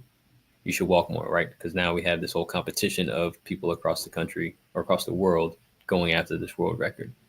And then, there's just so much to do to curate a life experience less than, as opposed to curating this, again, kind of like over emphasis of tracking data. We need the data. That's why you have to be on the app and know your health score. But we are going to focus on curating a life experience for people that is health promoting. Wonderful. So, what would be your advice for impact investors and in the same breath, impact founders who are building companies which are more impact focused? Yeah, I mean, I guess first to the founders, although the investors are impact focused, they still have a bottom line that is no different from the other investors. It's not. I will say that based on my experience as an impact investor, right? Because I did a 1-year fellowship in impact investing training. And as much as like you would hope that they are in some way more lenient on the business metrics, they're not. They're the same metrics. They just, similar to us, like we still want to make money and build a successful multi-billion-dollar enterprise globally, but we're just solving a specific problem, and we're confident that we can build a successful business solving this particular problem. But we are an impact business because of the problem that we solve, not because there's anything different about our fundamental aim as a business, right? And so similar to the impact investors, they are focused on investing in companies that are making an impact, but are also making money. And they have the same standards. I think that's an important thing to note. It's one thing that I, on some level, again, didn't necessarily know. But then also it just ultimately comes down to relationships. You might get a check off a relationship, and either like a connection that you already have, or you just have to build a relationship with an investor over the course of 2 or 3 years. And what are you going to do in the meantime? You have to continue to grow, and you have to continue to push and figure out how to be successful, whether you get that check or not. Yeah, so you got to get creative. Wonderful. Yeah, as we come to a close.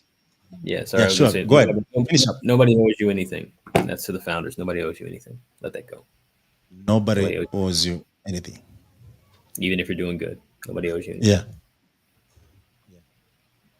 That's super great lessons of all, both personally and business-wise.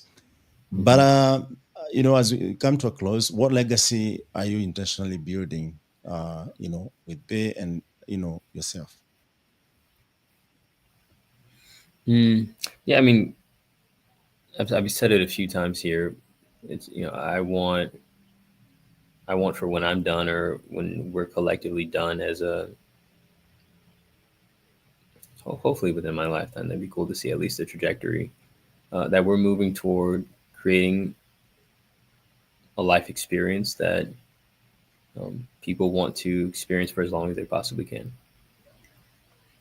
That's the legacy I would like to live or to leave.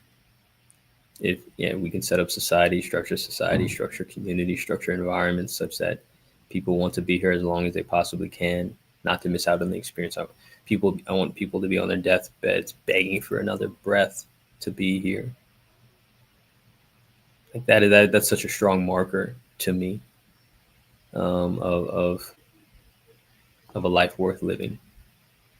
Not to say that people aren't begging for another breath on their deathbed currently, just off the strength of the instinct to live. But how do we foster that instinct even more? That's ultimately what I aim to achieve, and then also on a spiritual and more like human level. Not that isn't a human level that I just shared, but I want us to recognize that we're not separate. I think there's a lot of conversation around like figuring out how to work together as human beings. But I think the idea of working together, learning how to work together peacefully, implies that on some level or implies that we are separate fundamentally, that we're different people, different, and have different ideas and all this stuff. And we have to figure out how to work together with those differences. That sounds a lot harder. That sounds like very, very challenging thing to do. It sounds like a very challenging thing to do, to get people who have completely different belief systems and practices and, what's right versus what's wrong. Like, that's really, really hard to get people to agree to disagree and then live peacefully. Despite that, I think what's more true and what would be more effective is to help people realize the truth that we aren't separate, that the separation that we perceive is part of our experience, but it's not the truth. So what could be more unifying than realizing we were never truly separate to begin with? And so on a spiritual level, that's what I hope to achieve, because I think it'll erode many of the issues that we have or that we create based on that illusion of separateness. Wonderful, wonderful. I mean, this actually put me in a place where Ubuntu is more true than ever, where I am because you are. And I'm a strong believer that we are made to serve each other and ensure that completeness. If you are all trying to see, can our skill set, can our mind, can our IQ really serve the interest of others to alleviate, pain, poverty, suffering, and all that comes with, what is going on in the world. So I totally feel that. So as we come to a conclusion, Kwame, I normally challenge my guests to share either a proverb or a book. If it's the only book you read the rest of your life, you'd recommend, or anything that actually people can take away from this conversation that really you find that one statement that would be a punch, or a great author that you find actually changing lives. So a book, it's a book I read when I was 17. It's called A New Earth by Eckhart Tolle. Eckhart Tolle also wrote The Power of Now. He had a pretty well-known series with Oprah as well. You may be familiar. Yeah, I really like that book. I think it paints the picture of what I just explained about, like, the illusion of separation and how we are on some level all one. And once we realize that, and then our brains and our bodies internalize that, then we will behave differently with one another. And again, many of these issues and differences will kind of they will become secondary to that truth. So that's a really good book for that. Quote that I live by, just depends. I'm shifting from like complete operator builder mentality to community organizer, so on and so forth mentality. And so for my builder mentality, it's like there are a few things that are pretty foundational and I'll still carry with me on some level. The first one is the law of averages. If you do something often enough, a ratio will appear. And what that means is, if you are trying to, let's say you sell a product or a service and you have a goal for how many sales you want to make, right? First thing that you do is you start making calls or start making posts or start making taking whatever action leads to that outcome. And let's say the first 10 calls that you make, you get one person. Well, now you know your ratio, 1 out of 10. So if you want to make 20 sales, you need to make 200 calls.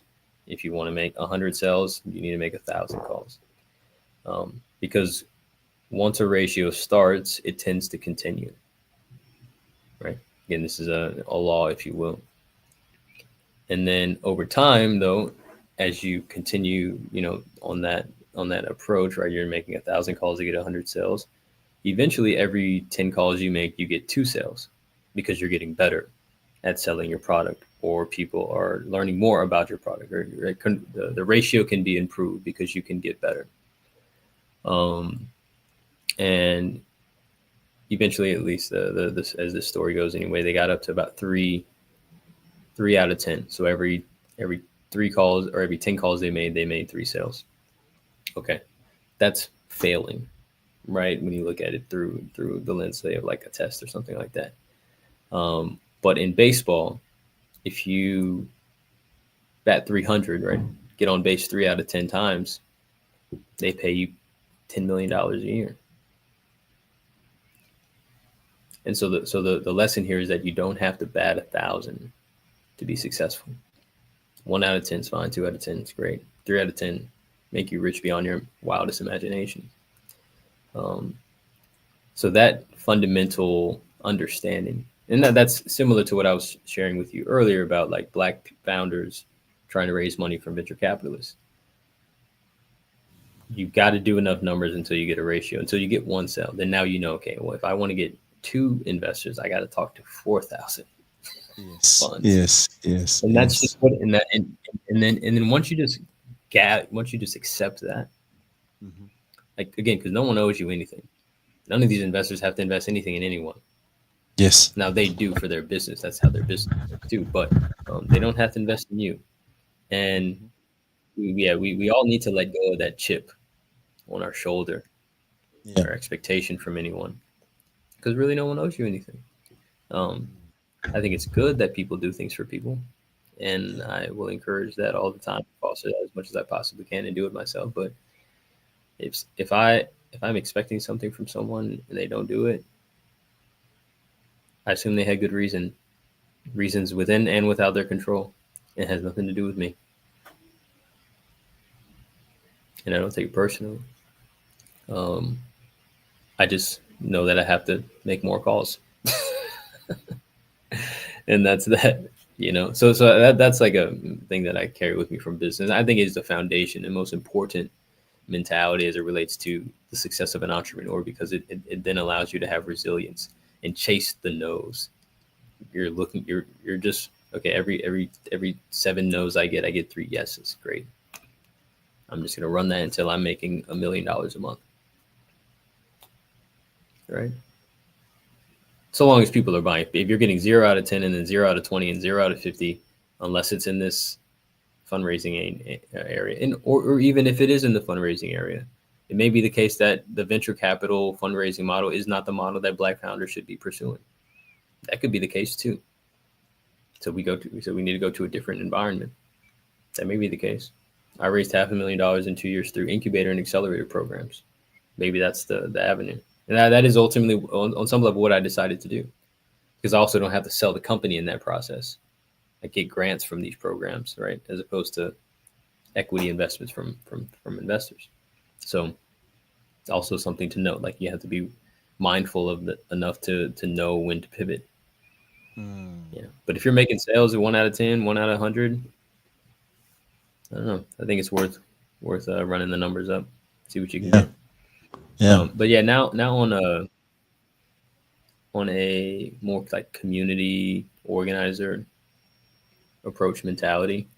One thing that I've learned from building or having this office space that we have here at Xavier for the interns, it's become like kind of like a safe space for them. They come here and it's like second home in a sense, home away from their dorm, home away from their apartment or whatever in the city. And I think one powerful part about that is like consistency, the consistency of my presence here. There's a lot moving around in the world all the time, a lot of foundations being interrupted all of the time, especially, for young adults who are just going off to college and for the first time, on their own and making their own decisions, and, everything isn't just laid out for them by their parents like it typically is. And so to be a consistent presence, not even necessarily, doing anything for them or engaging with them, but just being a consistent presence in this space, in this office, working on what I'm working on, has been a value and something that I want to carry with me as I open up this new space and build this co-working community, co-working/wellness community. So just being consistent first and foremost, like making a commitment to take a stance in this space and be present in with a positive attitude all of the time, or as much as possible, and sincere. And then become genuinely interested in other people and helping them solve their problems. I think that if everyone did that, then we'd all be able to, again, the village would come back and we'd all be able to take care of ourselves. And so just leading by example in that regard, and trust and having faith that it'll all come back. Not that I'm doing it so that it'll all come back, but just, faith. Mm-hmm. So. Wonderful. So thank you so much for sharing that, Kwame. Your story reaches beyond records. It challenges systems. It disrupts its status quo as a definition, and it nourishes body, mind, and soul, as we intend to do with some of these conversations, telling our stories, owning them, and sharing kind of really open conversation.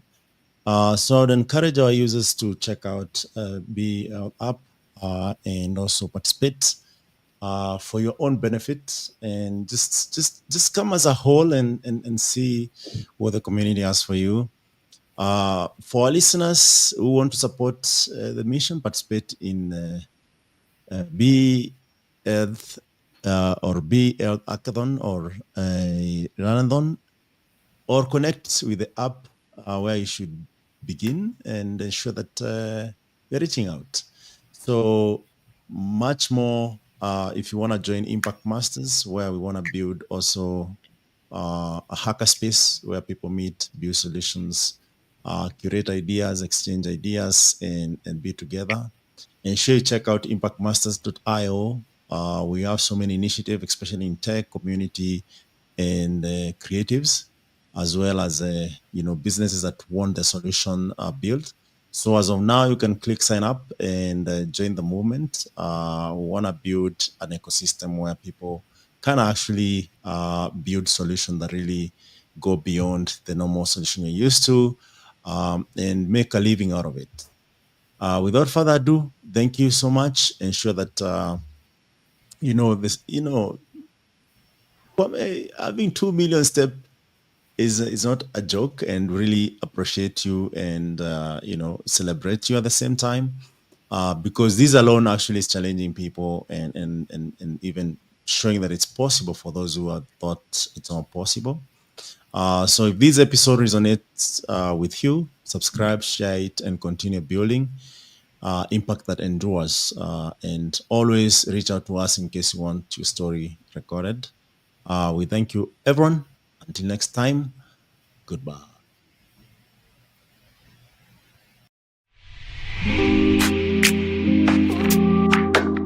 And within Africa, what I see personally is a collaborative space where we can create value across multiple different sectors and across multiple different countries.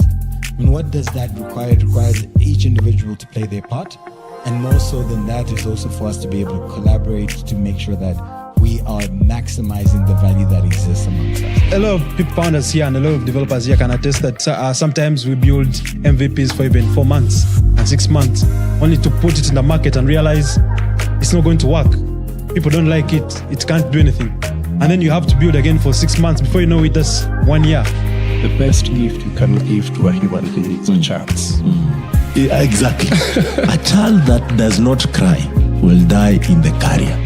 There are too many problems in the world for us not to be the solutions to them. There are too many of us pointing fingers, looking for other people to solve for things that we know innately we have a piece of the puzzle for. Think about the failures you've had in your life. Don't you learn more from failure than you do from success? I have. Absolutely. That's where the biggest lessons are. Yeah.